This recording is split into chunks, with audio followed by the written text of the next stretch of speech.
In this video, we are going to do an overview of one of, if not the, most iconic mechs to vanish, with the legal issues appearing around what would become known as the Unseen.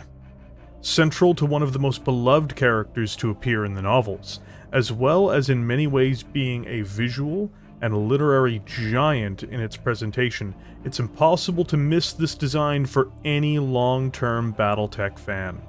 Originally modeled on the Macross Zendrati Officer's Battle Pod, which are the true villains of Robotech or Macross as a series, it's not hard to see how its looks has the foreboding style it's known for.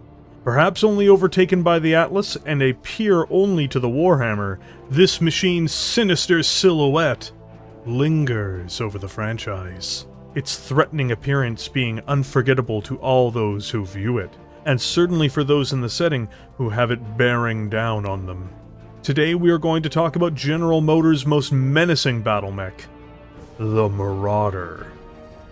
A heavy mech weighing in at 75 tons, the Marauder, upon its production in the 27th century, was hailed as the pinnacle of mech design, using advanced onboard electronic systems for command, as well as being a deadly combatant on the battlefield. Originally designed to be a direct fire support battlemech, it would see success in this role and others, including the aforementioned command role. In addition to this, with its almost malevolent posture and appearance, as well as its advanced design for its era, it became a popular mech for those aces across the great houses, but most importantly for the SLDF. This also resulted in it gaining the reputation as a duelist due to the nature of the gunslinger program. The vehicle was so successful in terms of its long-term impact on the future of mech design, it would not only itself be refit multiple times, but would spawn several powerful mechs of note as well, including the Marauder II, the Marauder 2C, and of course having a major influence over the infamous Timberwolf, or Mad Cat. Unlike its most famous stablemates, the Warhammer and the Atlas, it wasn't designed in the same era of strife.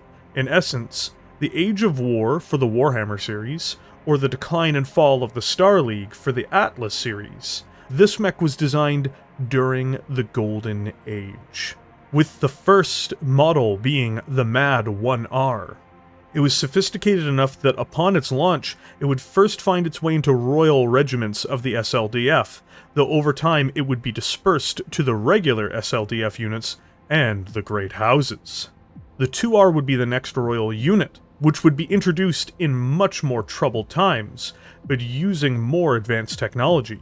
All the same, the Marauder's reputation among the Star League's member states and amongst SLDF pilots was exceptional, and the design itself would survive the collapse of the Star League. The Succession Wars would be relatively kind to the Marauder series compared to many of its counterparts. And in 2819, a new production model of the Marauder, using technology most available at the time, would begin to walk off the assembly line, creating the new, somewhat lower standard for the MAD series. But it was simply what could be put on hand at the time.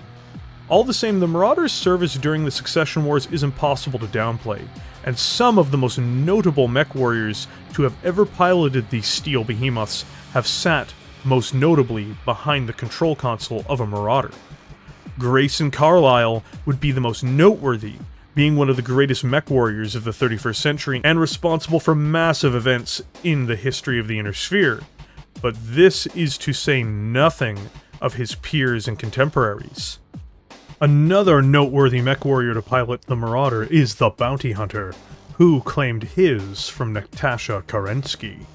For the Marauder itself to be the mount of such Mechwarriors, and the preceding House Aces and Gunslingers, is more than noteworthy regarding its quality.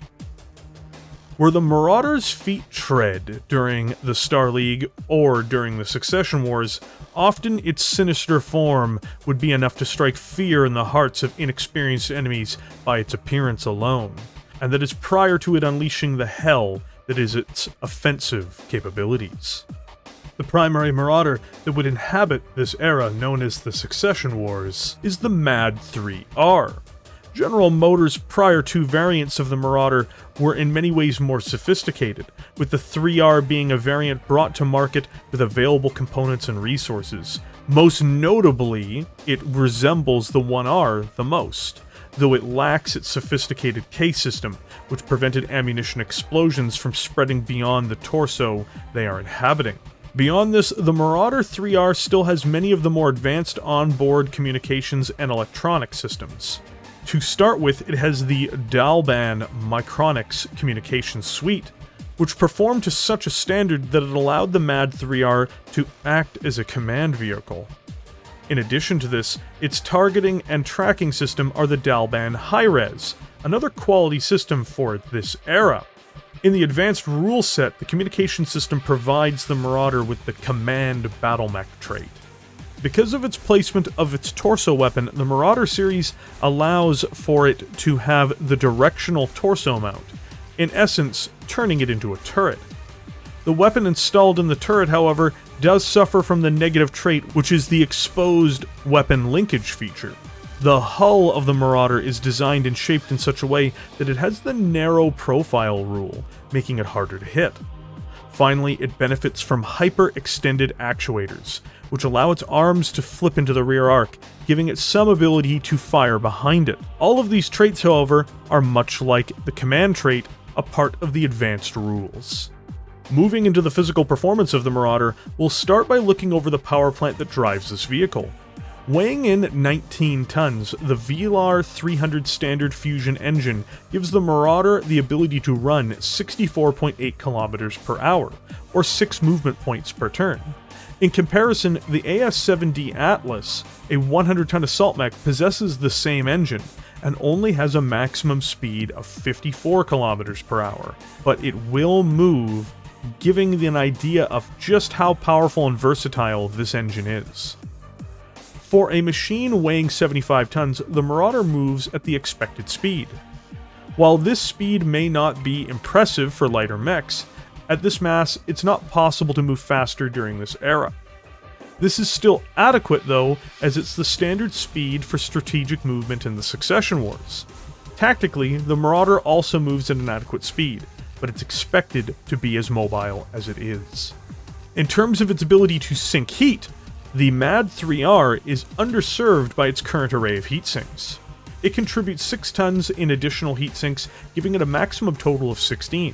This is a problem just because its primary weapons generate, without moving, 21 points of heat, pushing it into a single overheat bracket right off the bat.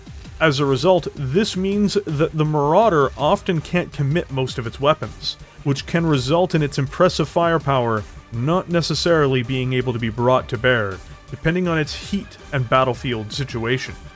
The Marauder 3R was built around the inner sphere by a multitude of manufacturers over the centuries. More specifically, some of them are General Motors, Bowie Industries, Independence Weaponry, Magistry Metals, and Manufacturing, Taurus Industries, Vandenberg Mechanized Industries, and Pinyard Protectorates Limited. The reason this comes up is most of these are either legal contracts or are being produced without a license in this time.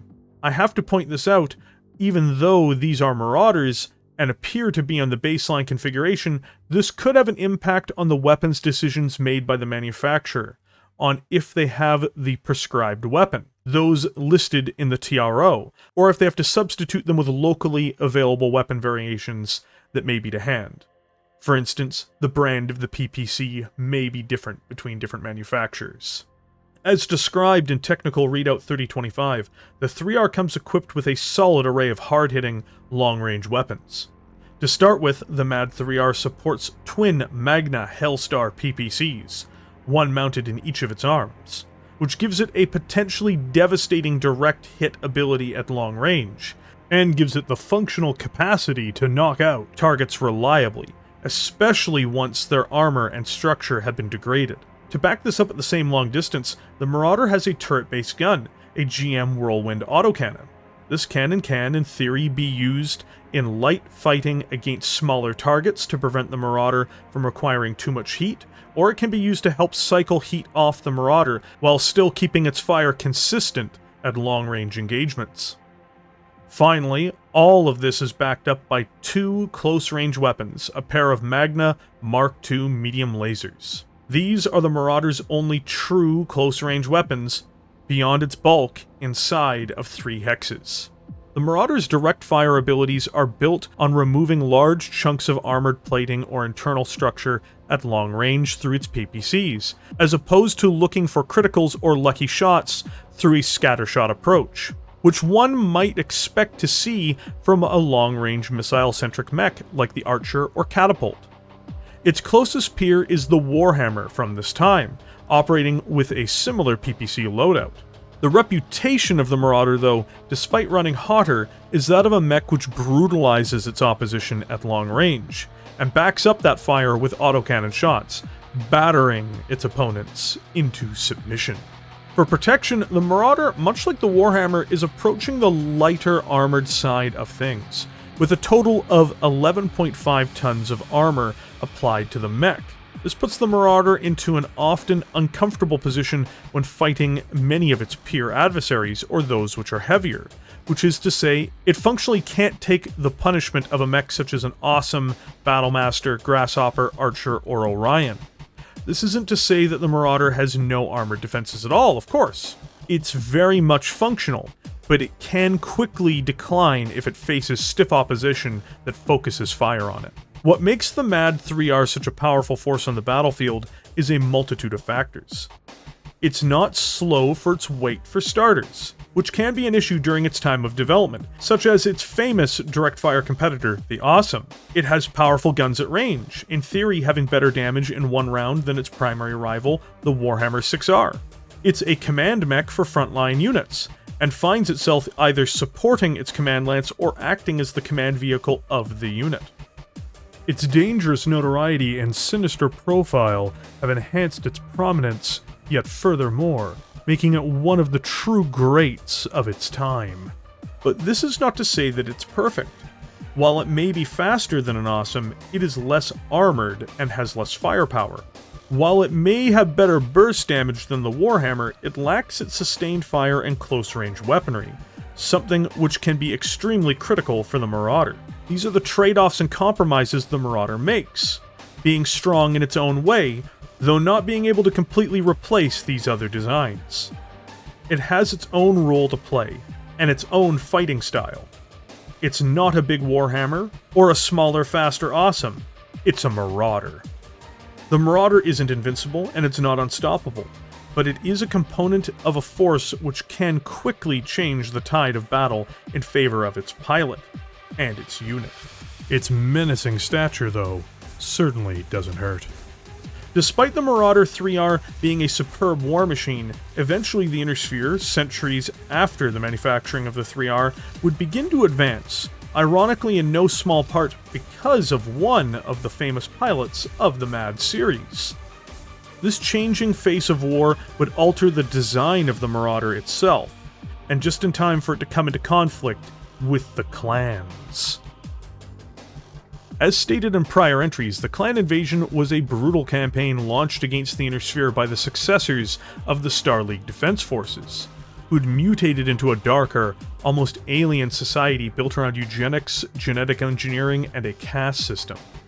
These warriors, while in their self-imposed exile, had advanced centuries in technology as well, and brought with them most notably their own variant of the Marauder, the Marauder 2C, as well as a mech that would go on to be one of the 2 most iconic mechs in the history of Battletech, and Mechwarrior, a successor of the Marauder in many ways, the Mad Cat, or Timberwolf. In the fire of this conflict, the Marauder would be locked into battle against these more advanced versions. Despite recent Star League-era technology refits, they would struggle to stand up against the clans. Even the older Marauder 3R design would find themselves being thrown into battle out of desperation against these conquerors. New variants from a multitude of producers from the Inner Sphere were developed, using the best new technology and discoveries available in an attempt to stop the bleeding. The most notable variant to appear in all this is the MAD 5D, which appears just prior to the clan invasion, which was documented directly in TRO 3025 upon its release prior to legal issues surrounding its Macross-inspired design. The next major refit is the MAD 5M, which saw export around this era, though it would miss out on the intense fighting up until 3051, the year of its introduction and deployment. All the same, the Marauder would be on the front line with its peers from the Star League and Succession War eras, battling against those who had once been their defenders, fighting in the fires of war that tore through the Draconis Combine, Free Rosselhaig Republic, and Federated Commonwealth, though only the Lyran half of it. From August 3049 through to May 3052. These designs would then fight on past the initial invasion, taking part in the Inner Sphere's response, and the eventual destruction of Clan Smoke Jaguar. Of the variants that appeared during this time, the MAD 5S, 5M, and 5D, it would be the latter who would appear first after the rediscovery of the Helm memory core, and prior to the clan invasion, if only by 2 years as mentioned prior. The Marauder 5D was an attempt by General Motors and Independence Weaponry to update the design, in particular for House Davion. To do this, they pushed the envelope of some of the technology during this era, almost in the spirit of the original MAD project, giving the Marauder some of the latest weaponry and internal systems. To start with, the Marauder 5D, much like many other designs that pushed their engine technology at this time, would come installed with a GM300XL engine, saving 9.5 tons worth of weight. There is a downside to this type of engine, however, which is that it has an increased likelihood of the Marauder taking engine hits, and in addition, also ensures that if the 5D loses any of its torsos, it will be immediately disabled. So this does have reduced survivability overall, but the design would attempt to offset this by taking some of the saved weight and giving the 5D a major upgrade on its protective armor, increasing it to 14 tons in totality.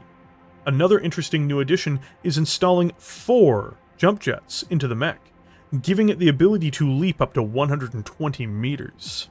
Far more important advancements that were included in this variant were the installation of double heat sinks, keeping the Marauder 3R's base total, but expanding its sinking capacity to a beyond respectable 32. In this new configuration, this means the 5D can fire both of its primary weapons without overheating, even if it runs, which solves one of the biggest problems with the prior series of mechs. This is the single biggest benefit of the design, and does most definitely transform the 5D into a much more lethal killer, matching its appearance with its performance for a new age.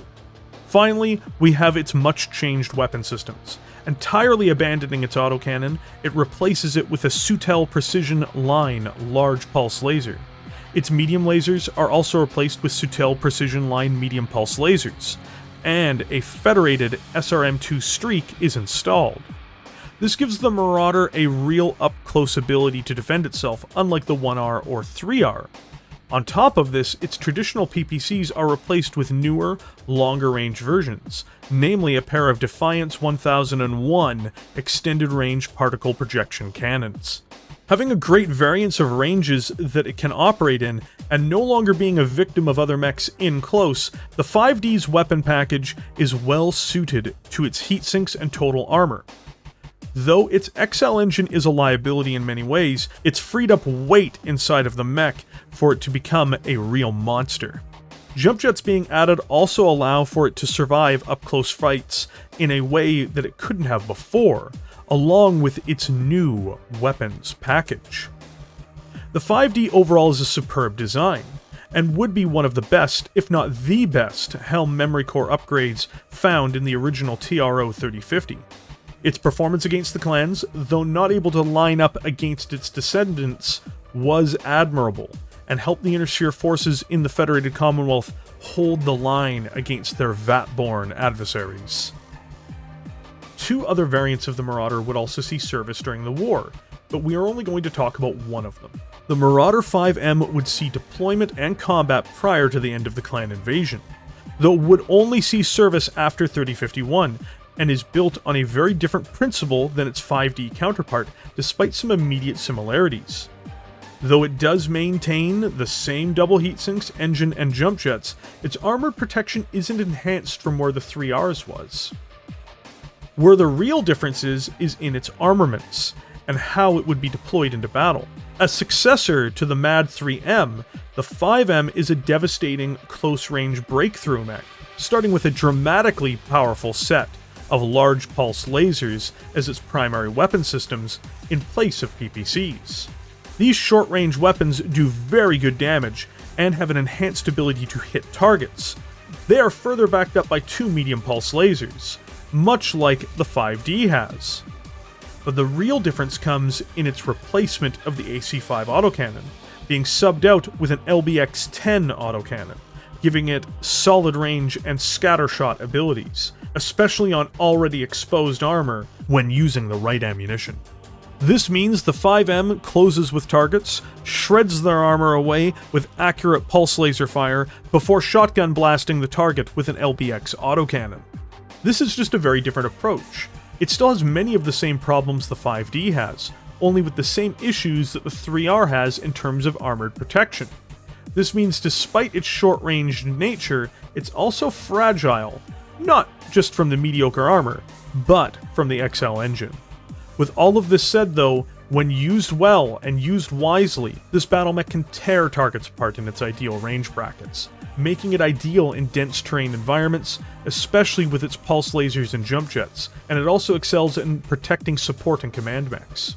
Though the MAD 5M would come late in the invasion, it would be exported to the warring powers, and it would perform quite well, though only when not used recklessly. The Marauder would be an old ghost, come back to hunt the descendants of the exiled SLDF.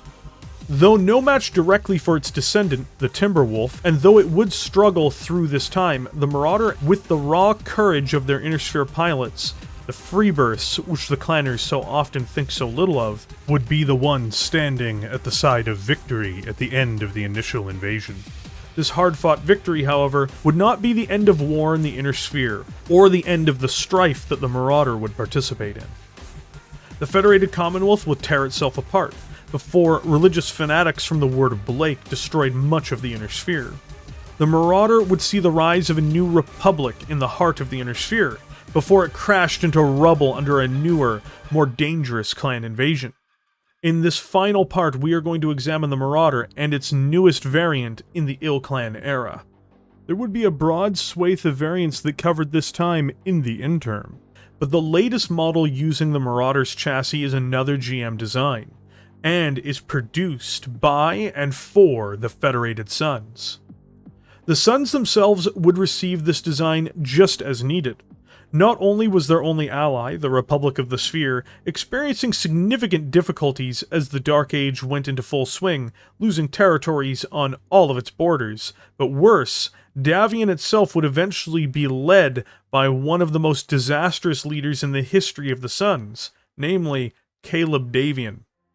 So disastrous was his rule, the Draconis Combine would plunge into the heart of Davion itself, seizing New Avalon, its capital, at the end of a series of other conquests called the Dragon's Tongue.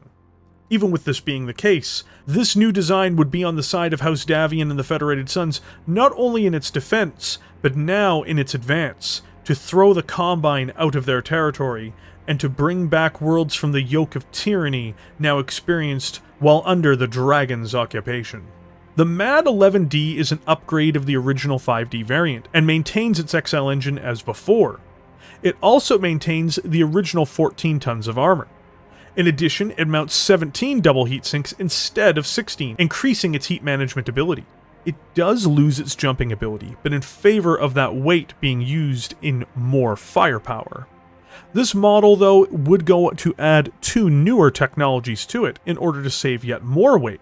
First of all, it would install an XL Gyro. The Gyro does have the disadvantage of increasing the likelihood of being disabled or destroyed, but this is the risk the design takes to save on tonnage. In addition to this, it would add Endo-Composite as its internal structure, which is not as restrictive as traditional Endo Steel, though it doesn't save on as much tonnage once again. All the same, these weight-saving measures are put in place in order to increase the opportunity to install newer, deadlier ensembles of weapons. The MAD 11D is a rekindling and reawakening of the Marauder and its offensive capabilities, all while refining it with enhanced clan-level technology. To start with, the 11D mounts twin Exostar Pinnacle Clan Tech extended range particle projection cannons, giving it one of the deadliest energy weapons in the game. These clan-level PPCs weigh less and do more damage than their Star League counterparts, so much so that they are considered head clippers if they can hit an enemy cockpit, blasting through the entire head of an enemy mech with only one impact. In addition to this, for close-range defense, barring that the ER PPCs are not restricted in the same way as traditional PPCs, the Marauder has twin Exostar medium X-pulse lasers, giving it accurate fire at close ranges when dealing with threats attempting to disable the machine. Finally, it uses a very dangerous backup weapon, both adept at landing critical hits on exposed armor and hitting sensitive areas with the sheer weight of hits, which is the Poland Main Model X Silver Bullet Gauss rifle. The Silver Bullet differs only that it cannot and does not fire solid rounds out of its cannon, doing a flat 15 damage like an ER PPC, but rather it fires a scatter shot like an LBX autocannon, blistering its target with a storm of smaller fragments. This cannon does exceptionally well backing up the two heavy damage PPCs from range, shredding targets with already reduced armor or exposed plating. The 11D is the pinnacle of the Marauder, technologically, that is produced by the Inner Sphere itself. Its latest generation of PPCs provides it with a terrifying level of power at range, and backing it up with the Silver Bullet Gauss rifle makes it the perfect combination. The PPCs blow holes in the target, the Gauss rifle fills them, and all the while being heat neutral. It's not without its weaknesses, however.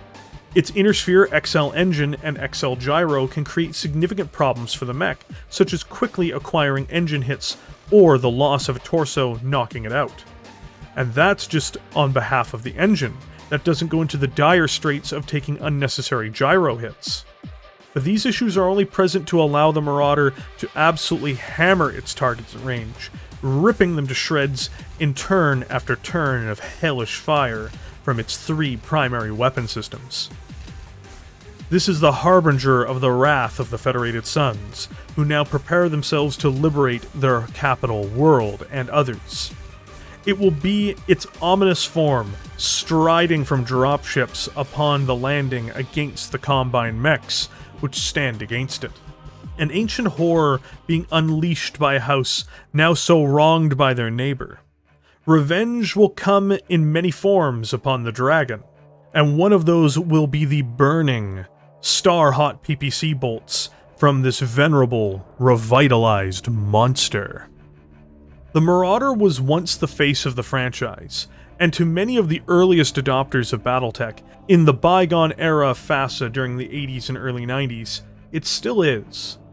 It is often the heavy mech most associated with the Inner Sphere, perhaps only rivaled in this respect by its famous opponent, the Warhammer. Where it stalks, its opponents know they are in for a fight, even if they outweigh it, or in the cases of the clans, even if they have centuries of new technology arrayed against it. With every refit and new variant, the Marauder's blades never dulled, only getting sharper with every passing year. All who see it respect it, spheroid and clanner alike. This chariot of mercenaries, house warriors, Star League gunslingers, and early clan warriors has never tired in over 500 years of service.